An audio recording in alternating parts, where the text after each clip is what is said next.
Balima Annokuma, très urgent. Balima, l'air est très grave. Bien lundi 20 juillet 2026. Aïwa, ko bidaka mogowe marama fen kuro de soro mumanga avion na jigi san. U yanga anga avion kel na jigi de. Ne gantena imagira. Mais mu fo mali nyamugo nyana. Ay position ay kele position yelema. Awa an information do fana soro ko kay yoro do be no. Ku commencera ka sira tegel damine fana déjà. Ube ka embuscade danga soro sunya. Sizangani ataku be ka chaya de ka tafe. Anga nebe do ala ka maliji mambonna. Anga janga ni kuma na me folo. O minye toro ye. O tara sira tige bagunu kaunye. Ni be bo bagunu kana jema. Mobili fen tumba sira kan. Ko toro ya bela jilenchi. Anyo kuna foni so ko mobili shegi. Mobili munu be pasase uta katanu ye bagunu. Minye toro ye kuye tasuma do abela ka pechi. Mo be ka tamo usende la. Kabo bagunu ya famille la kana comment ça s'appelle Djema Aklobala Kabo bagunu kana Djema mrobe ka taramu sende la mobile fen tumba sraka tro ya bela jelen la jo ka tasuma do abela ka pechi mro bulu la fe u ka minau u ya pechi mrobe ka taramu sende la kana fu ya famille la Djema wolma seba bugu ni mafili aba kulungulu anga surasu ka buli biri kata nyoro ko fole ina ma jugu nu ba de be wati na me ba mo ko kuma ni dunu ngulu ba to yi na bla to ka fara to dem sene kara do ko me de ni nu ta to kala mo bli jene de ne ba mo ko yi ba na pe wallahi billahi ala kan ka bane dogo to mo na tese ala kan ka bane an be ka la ngini udi ala ka bane bo bela jeli an balma cheka kuma la me ninte koye komi vraiment kabe mogo akili sigi ambe do nga sura su yala ka seba duma mogo munu fana ka minaw jenna mobili kono vraiment anga soutien ba wuyi vraiment ne kuma me a gera ne reka mogo nunu bonne be mali fambe de bi mali entendu ko la de o bonne be mali fambe de bi nete information ni information chama be ne be chama me ne be sranka fo kuma do kay mogo do daga teme mogo do ka parce que yaro ni afo tanto n'est-ce pas et ne ne kunya fo ba fo kombe ka malion jateke u ba beta ne mu fo ena jamana be jo chien de ka nena asimi go taka klanta te kelenge de me ne tara de la ka mali bi mogo mun be ka marfata ka mali kele ne ba ala de deli ala kana u se mali so rasula o ne ka lanyini be fle ni situation be ka munda ne ka otado on ne be tungala on ne be wolo dongo do ko geleya be ay ni chama o yere dorona e bi se kala dele ala ka jamana bin chugu jumawla seranga mogo de be o ba wole de karsa che geleya be na billahi tallahi net al net ka se ka war mara ameriki bli wallahi billahi ne ba appel mun soro kili kono ndada do parce que ça ne va pas indo ye demsenia ke ou ka situation mon afina bi geni ibe obligé ka kodo ke quoi nse ka do abela quoi mogo te fembe fo réseau kan quoi donc la situation là attend si arrangé je vais être très honnête avec vous situation est si arrangé abela jeleni me o dugu do be ko kwa kuru mali armée ka anga sorosu uyuka hélicoptère de la digi majugu nyo kere ntento kwa olade ubeka embuscade danga mogonya stratégie kurami kenibe marfatigi nunu bolo bi u kenibe ka se ka avion jigi male o yanga hélicoptère kelen gushi ka jigi ni un chien jolo banga avion jigi ne ni kwani fo ongena asimi goita skilebe bamako kono mogo kele ne a fa asimi ngena depuis ni wakati mase ne ko asimi goita mogo blaga bok kasola ika discours ke ko malion anga fara nyogo anga keleke bon imo ke ko tien ko be niveau minabi malo ne tise ka be fo rizuka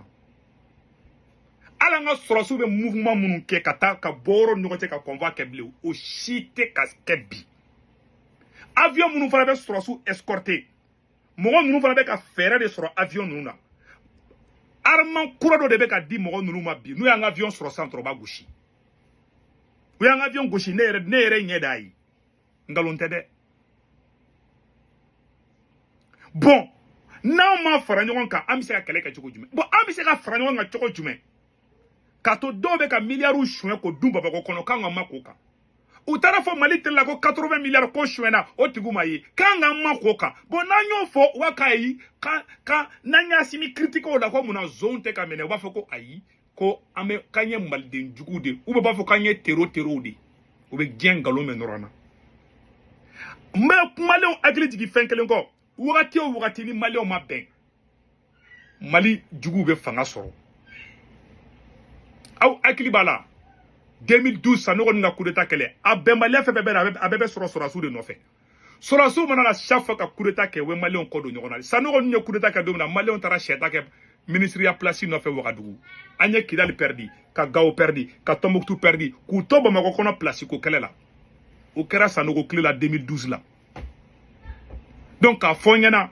an bɛ niveau min na bi farafarali plus an yɛrɛ dama bɛ ɲɔgɔn fara plus jamana tɔ bɛ bin ka taa fɛ plus jamana bɛ bin an minnu bɛ tunga la anw de bɛ sɛgɛn parce que anw de bɛ wari ci la kuma bɛɛ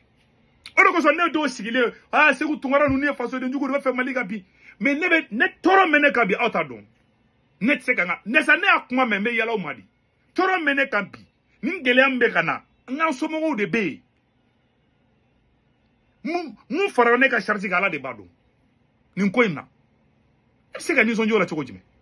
ne ka dimi ye mun de ye mun b'an kunna mɔgɔ ɲɛnama de tɛ ne ka problème bɛɛ filɛ Asimi tɛ mɔgɔ ɲɛnama de ni n kuranɛ cɛ hali minnu bɛ ka dɛmɛ o b'a dɔn ko mɔgɔ ɲɛnama tɛ aw ni Ala na kira cɛ Sadio Kamara tun b'a ka ministère de la défense la wagati min na ka pouvoir plein b'a bolo docteur Sogɛli ko k'ala ma kɛ premier ministre la an bɛɛ kun faralen ɲɔgɔn kan don min na diɲɛ bɛɛ kulela ko Asimi ɲɔgɔn tɛ Ala y'a yira n na de n'aw bɛnna ne Ala bɛ barika don aw la n'aw farala ne Ala bɛ aw a yira aw la k'a fɔ ko ne de Ala ye bon Ala filɛ k'o de yira Asimi Goïta bon ni Ala kɛlɛ de Asimi kɔ a tɛna solution sɔrɔ c'est à dire sira bɛɛ de tigɛ yɔrɔ bɛɛ de bɛ ka tigɛ bi mɔgɔw t'a dɔn mun bɛ sen na Mali sɔrɔsi hakɛ mun fagara n'a fɔra n'a tɛ se ka da la an bi kadiw bɛ ka da sɔrɔsiw yɛrɛ tagamatɔ jatigɛ ni kɔnɔmɔ ni fɛn bɛ k'u kan sɔrɔsi caman bɛ ne yɛrɛ wele ko ko Segu Tunkara duwawu don an ye koyi ne ka duwawu bɛ Mali sɔrɔsiw ye wallahi n ka duwawu b'aw ye aw hinɛ bɛ na billahi ne Segu Tunkara ɲɛji ne ɲɛji bɔra kunu attaque mun kɛra ne sigila ne ɲɛji bɔra de ne ye walidenw de muso dɔ ka kalo 9 den u ka taa faga manamana ko la erreur politique dɔ bɛ yen ni président y'a kɛ a bɛ su de bɔ quoi anw tɛ fɛ an ka se o niveau la u nana u sigi Bamakɔ kɔnɔ ka kɛ politique kɛlɛ ye don o don u bɛ taga CNT la yogoroya diya la CNT kɔnɔna na Sogɛli y'a don ta Sogɛli y'a bɔ ta Sogɛli ma taa a bɛ cogo jumɛn bi Asimi Goïta sen n'a bolo de docteur Sogɛli ko k'ala ma n bɛ ka kuma min fɔ maliyɛnw dɔw tɛ ka faamuya attaque n'a banna ka Asimi to fanga la o kɔrɔ ne ɲamaden ye a bɛɛ ni kuranɛ cɛ a tɛ solution sɔrɔ Ala kɛlɛ de bɛ yen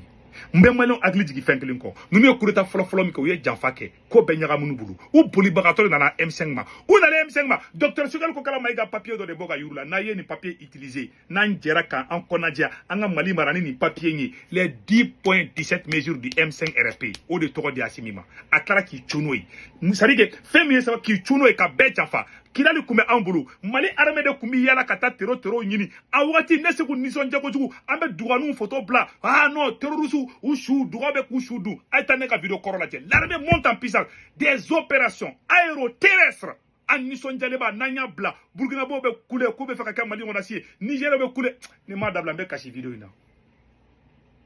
a ye mun de kɛ a nana sigi politique kɛlɛ la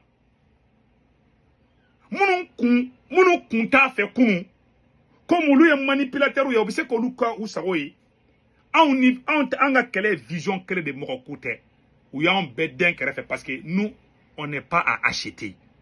Ben Flo kaso la docteur Sogɛli Flo kaso la k'olu ɲɛji bɔlen to n'Asimi ye hɛrɛ sɔrɔ fanga in kɔnɔ ka Ben Lessere bɔ to kaso la kasi la kaso kɔnɔ ka Sogɛli to kasi la kaso ni Asimi ye hɛrɛ sɔrɔ fanga in kɔnɔ o kɔrɔ ne tɛ n fa de o kɔrɔ ne ye ɲamaden de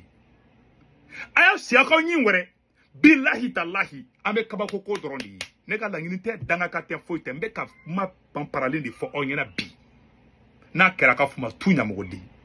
Asimi kɛra mobili kolon de a jɔlen bɛ moteur t'a la pine t'a la a tɛ se ka bouger camion kolon garilen sirabada la dɛ pine t'a la moteur t'a la Asimi kɛr'o de bi